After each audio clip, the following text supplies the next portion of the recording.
There was not a lot of symptoms until like one night when I was at work.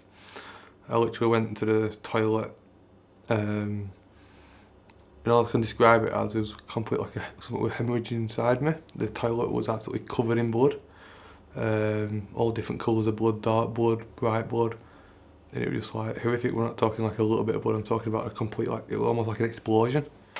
And up until that point, there'd been nothing at all to suggest anything. And from that, that's when all the alarm bells rang straight away. I saw the doctor. He did the finger examination. He then just felt my stomach and stuff, and everything felt normal. Well, according to him. He then just diagnosed me with piles. Kenny wasn't happy with this diagnosis and booked an appointment to see another GP for a second opinion.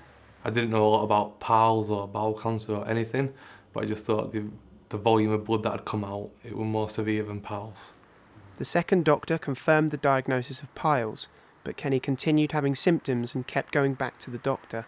Every time I went back to the GP, I was pretty much told the exact same, in the exact same wording. I just got pile cream after pile cream after pile cream prescribed to me. Never got any even prescribed from the chemist because I truly didn't believe it was piles, and it was just so annoying that every time you went, and even though it might sound disgusting, but I was taking pictures of the toilet every time I was passing blood, and I was going to a doctor and I was showing him the evidence, saying this is how much blood I'm losing, and it got to a stage where it wasn't just blood, it was also big clots of blood, and it was disgusting. But I thought maybe that would give them more information to diagnose me with whatever is going on inside me. So I'd always go home from the appointments, usually upset, and go straight onto Google and start doing my own homework.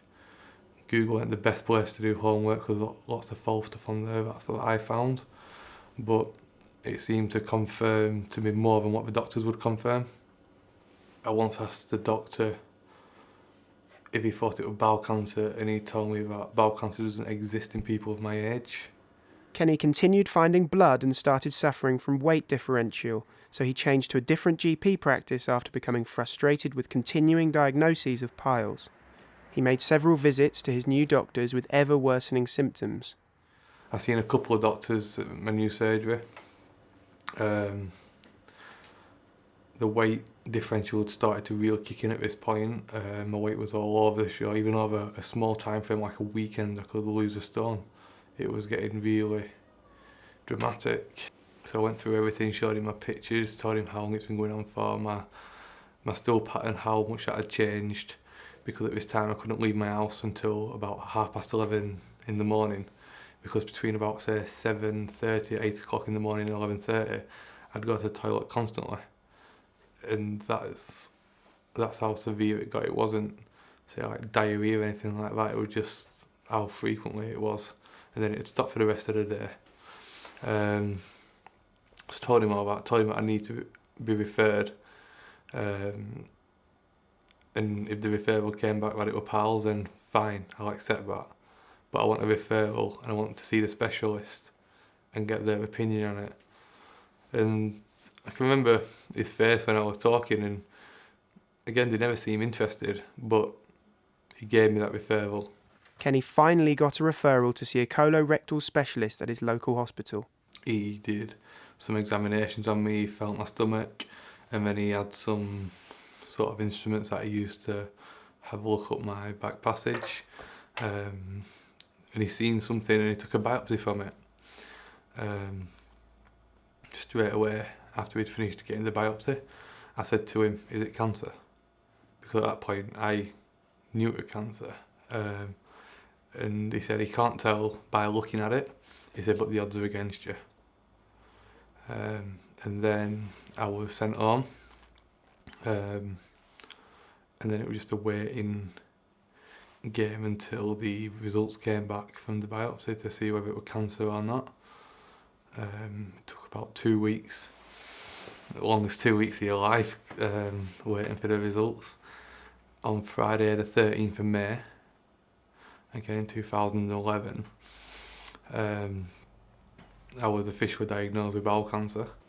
Between my first symptoms and getting officially diagnosed was probably about 19 months, maybe a little bit longer. It wasn't a bad diagnosis. When I got diagnosed, it was such a relief it was untrue. It was like the saddest yet happiest day of your life. Saddest because you've got cancer, but happiest because number one, you've finally been proven right, you're not going insane. And number two, you've now got a chance to fight it and fight for your life. Whereas the way that it would go in with pals, you'd never get that chance. It would just be one day game over. At the point I got diagnosed, I was scared because I'd lost so much trust with the NHS because of how the doctors had treated me. Yeah, after diagnosis, it was like a complete different NHS service.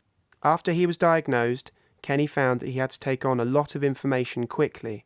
The information was good, obviously. Having information on what's happening to you is always good. It was just hard to digest it all because you were almost still digesting the fact that number one, you've got cancer, and then you're meeting all these different people, having all these different tests, and they're all telling you different things. It was relevant, although some of it was like a bit inaccurate due to the age, because most of the facts or data is on older people.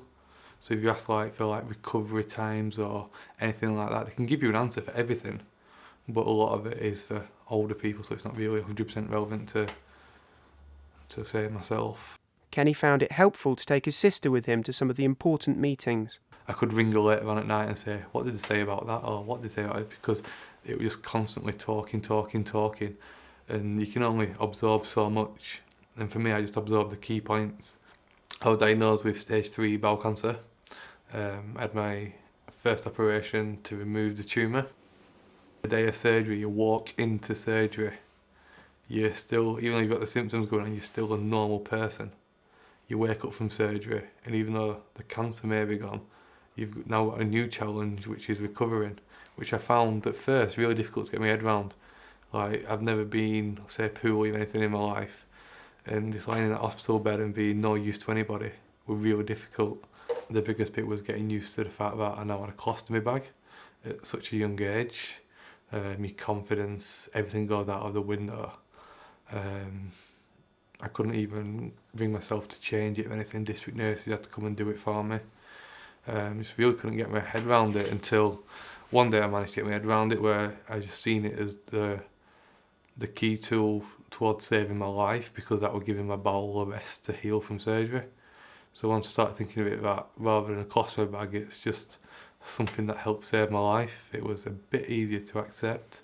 From that I went on to my treatment plan of 4 chemotherapies, 25 sessions of radiotherapy, followed by a further 5 sessions of chemotherapy. I then went back for a second operation to reverse my colostomy bag. And then later on I had my third operation, which was a liver resection for secondary. The chemotherapy was so tough. Looking back at it now, the side effects that you got with it, it was so harsh on you, how bad it made you feel. You can never explain to somebody who's not had it, I don't think, just how intense it actually is and how bad it makes you feel. Yet you've got to always think in your head somewhere that even though it's making you feel like that, eventually it's going to help you. And that's the one thing that kept me going probably throughout it all, that I knew that it was helping me, regardless of how it made me feel.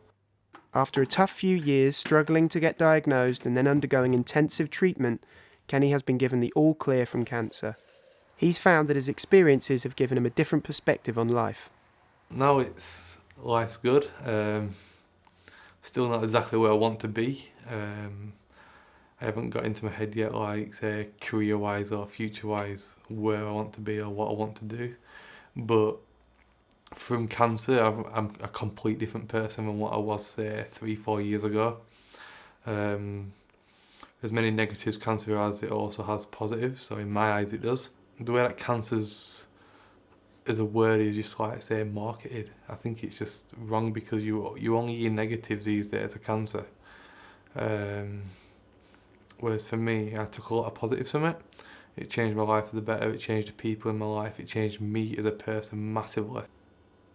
I'm a lot more focused and determined in life, and you appreciate life. People say all the time that life's too short, and it's so cliche, but when you've been through this and death's on your doorstep, it really is.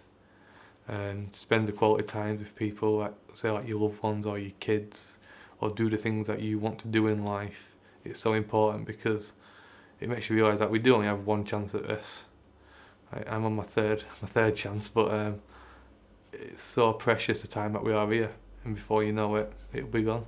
I've started at the gym, really training quite hard, the hardest I've trained in years, and my goal at the end of the year will be to do the Great North Run for BCUK.